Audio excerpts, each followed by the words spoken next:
Hello there. The new British King Charles III will apparently not give a speech at the climate summit. According to media reports, Prime Minister Truss is said to have intervened here. And according to those British media reports, King Charles III is considering cancelling his participation in a climate conference. On the advice of Prime Minister Liz Truss. With their current politics, I can understand that. It's about an appearance at COP27, a UN conference taking place in Egypt in November.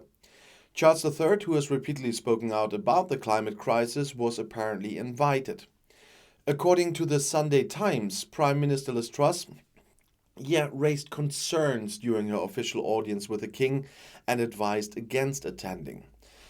And a palace official was quoted as saying, "It's no secret that the king was invited to go there. He had to think very carefully about what steps to take for his first foreign tour, and he will not be attending COP27. It is protocol for British monarchs to seek government advice on speaking and attending events outside the country. That's what The Guardian reports.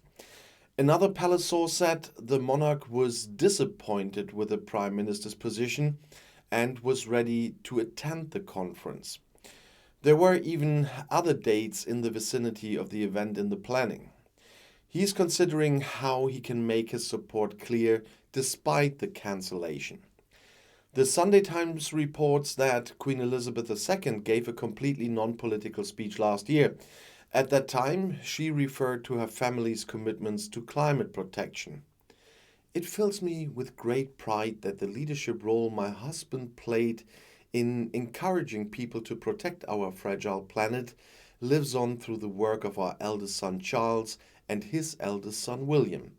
I could not be prouder of them," and that's what she said at the conference evening reception. It looks like Charles won't get this chance. It's a wrong decision by the government. That's what they say around the king in the palaces. Charles himself had already appeared at the COP21 conference in Paris in 2015 and had even given the opening speech. At that time, he had advocated massive investments to tackle the climate crisis. And last year, Charles also came to the opening of COP26 in Glasgow, where he spoke of the need to fight climate problems in a warlike manner. And that same year, the then prince appealed to the companies to sign a Terra Charter, a commitment to become more sustainable by 2030. Liz Truss announced during the party leadership campaign that she would redouble efforts to become greenhouse gas neutral by 2050. And her cabinet, however, is less green. According to the BBC, Energy Minister Jacob Rees-Mogg said he was dedicated to the last drop for oil production in the North Sea. And Truss is also campaigning for solar systems to be installed on roofs rather than used on arable land. She also advocates lifting the fracking ban, if affected communities agree. With Ranil Jayawardena, she has brought a relatively young politician into the cabinet as Minister for the Environment and Agriculture, but who has little experience in either area. And I'll see you in my next video. I'll be back.